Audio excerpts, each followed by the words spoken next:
Holy shit. Hello everyone, welcome to the Captain's Video Blog. We are Tuesday, September the 20th, 2016. What can I talk about? Well, I watched Raw. Fuck. Uh, what can I really say?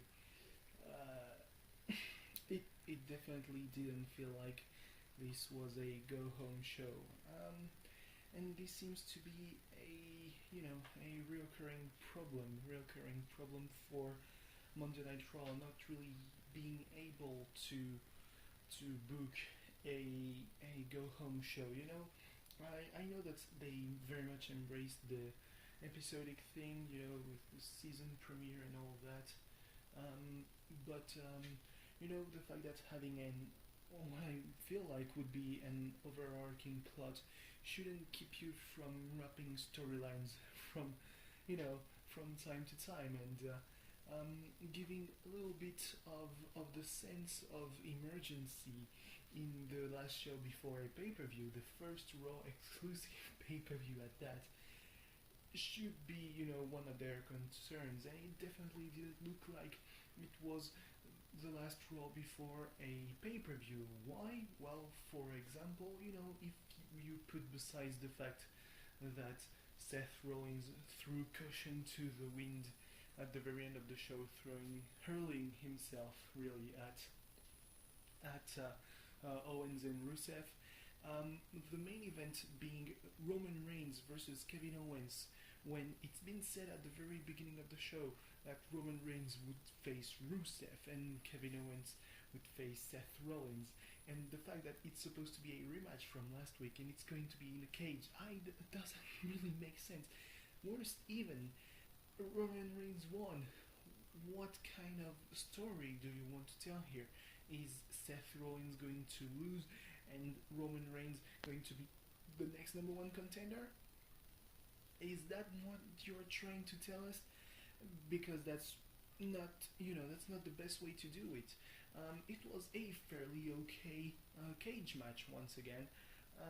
I do believe in Roman Reigns' in-ring abilities now, as opposed to some time ago.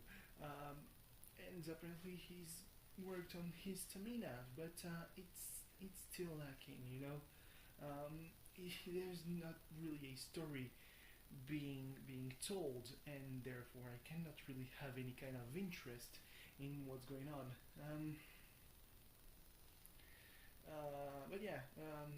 So Seth Rollins has really thrown caution to the wind because as a punishment for interfering in last week's main event, which prompted the rematch. That was really the only reason why there was a rematch between Roman Reigns and Kevin Owens. We shouldn't. If there are no stakes, what is the point? Seth Rollins had a match against Rusev. I think no disqualification. I'm not sure because it ended in a double countout. And Rusev went for a powerbomb on the table, on the announce table, and that's Rollins who jumped off the table onto Rusev, who was below the ramp. Well, not really below, but he wasn't on the ramp. He was, below. What can I say? All through the night, Mick Foley hasn't been good with the microphone. From the get-go, that's not really been good. The worst was when he introduced the cruiserweight division. They've spent weeks and weeks and weeks saying such and such are coming to Raw, and then last week they said that only 4 would come to Raw this week, and it made sense when Michael Cole explained what was going on. Actually, they're not going to make all the competitors that they've picked from the Cruiserweight Classic appear in one night. They're going to make I don't know, maybe 4x4, who knows. But tonight, it was 4 men. Rich Swann, Cedric Alexander, Grand Metallic, and the Brian Kendrick. The Brian Kendrick is really important to say the Brian Kendrick because I really do believe that they are going to make or at least try to make something out of him, not like in his last run on Raw, because the Brian Kendrick on SmackDown was pure brilliance. If you haven't seen it, look at the promo that he delivered right before the championship scramble. So that should be Breaking Point 2008 or 9? No, 8. That was a very good promo, walking a fine line between insanity and genius, well, genius and insanity, and quoting Sun Tzu, The Art of War, asking Ezekiel Jackson when it was written, and Ezekiel Jackson knowing when it was written. That was just the pure stuff of, the stuff that makes a champion. And then he was drafted to Raw, and he was just crazy. Woo. So yeah, Brian Kendrick won the Fatal 4-Way, and he is the number one contender for TJ Perkins' Cruiserweight Championship at Clash of Champions. It's a bit sad that we didn't actually see TJ Perkins, if not even in action, at least being there to watch the start of something that concerns him, that he's involved in, as he's the Cruiserweight Champion and he's on Raw, and he's defending his title Sunday. It was a fairly impressive match, to be quite honest. First Fatal 4-Way, gonna make eyes look at you, and they definitely did it, even though the Memphis crowd always not that great. It's a sad thing that the territories are done, because a lot of old wrestling cities are just not quite the same anymore. So yeah, what can I say? There was Chris Jericho felt that Mick Foley was making a fool out of Kevin Owens, putting him in a cage match with Roman Reigns 6 days before his Universal title match. So he aired his grievances to Mick Foley first in his office and then in the ring, which prompted really the tag team division to come out, and then Sami Zayn, and then it was a 10-man tag match. I don't even I remember who won. That's Enzo and Cass, with the Bada Boom Shakalaka. God, I hate that name.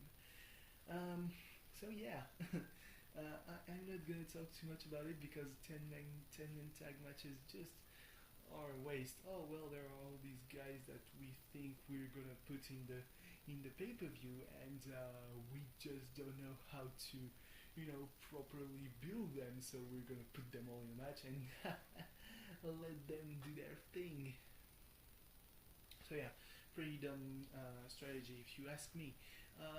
Braun Strowman had a match with Sin Cara that he won. It was fairly impressive, because Braun Strowman, I never been too much, we never really saw his athletic abilities, and there's still nothing to write home about.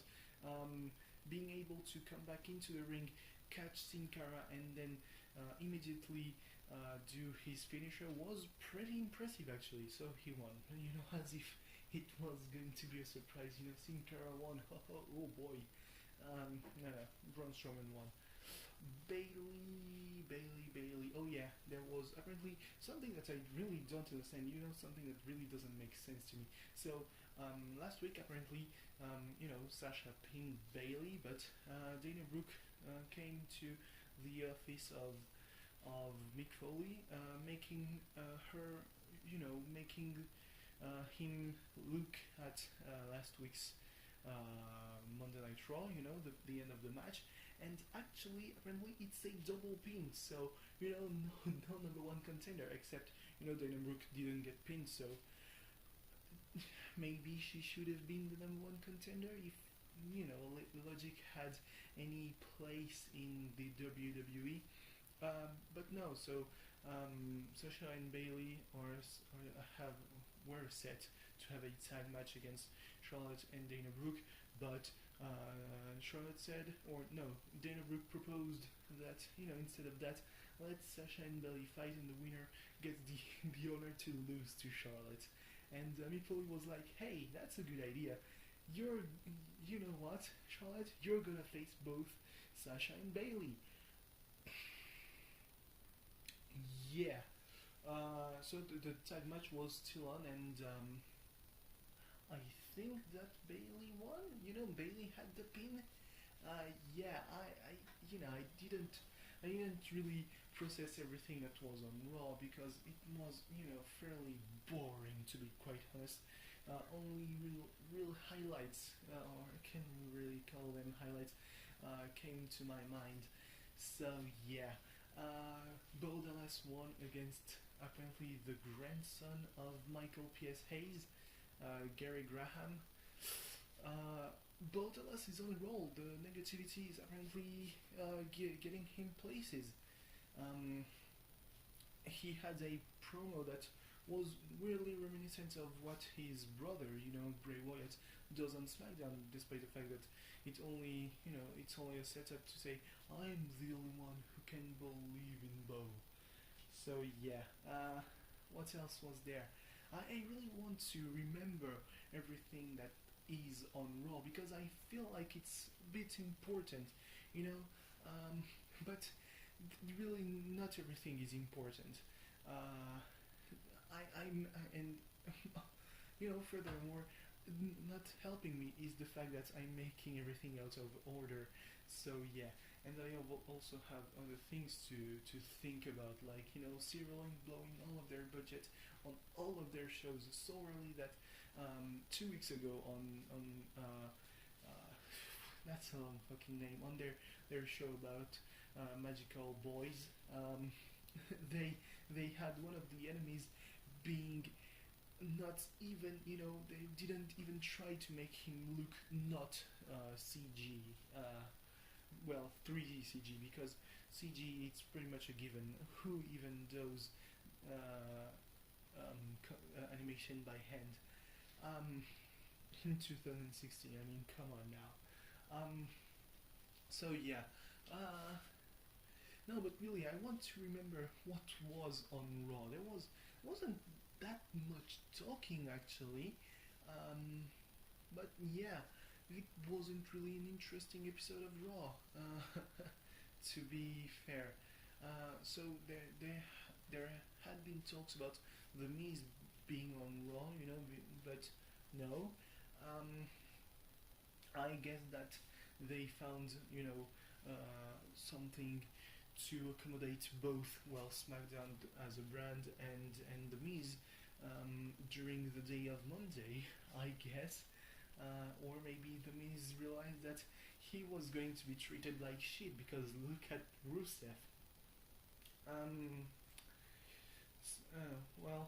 mean, that's a bit complicated. Rusev wasn't really happy with facing Seth Rollins because apparently Lana has a movie that's coming out today, and there was supposed to be the premiere, and there was like, and I must fight on Raw the night before. That's bullshit. Well, he didn't say all that in those exact words, but that was pretty much the feeling.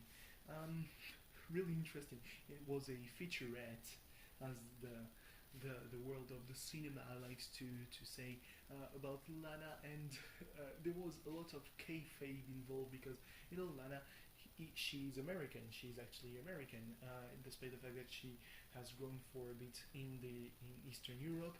She is American, and they were like, well, Lana, she didn't even sound like she was Russian, and Lana was saying, yeah, I have no accent when I'm speaking with an American accent. It was really funny, actually. I cannot do a good Russian accent. You know, in French I can do that. So if I force myself to do it in English, that's even worse. Um, so yeah, I guess that's pretty much it. I mean, I tried to wake up early, and I actually woke up early enough to make the phone calls, but for some reason I suddenly, didn't find any kind of motivation to do those phone calls, and I was like, well, I'm gonna fall back asleep. But I can still cancel the appointment. I don't know until when, but that's still a good thing. Um, so yeah, what else? What else? What else? Really, nothing. I'll try to make a phone call today, though, because you know, um, I need to know if my mail has gone through. So yeah, thanks for watching. See you tomorrow. Bye bye.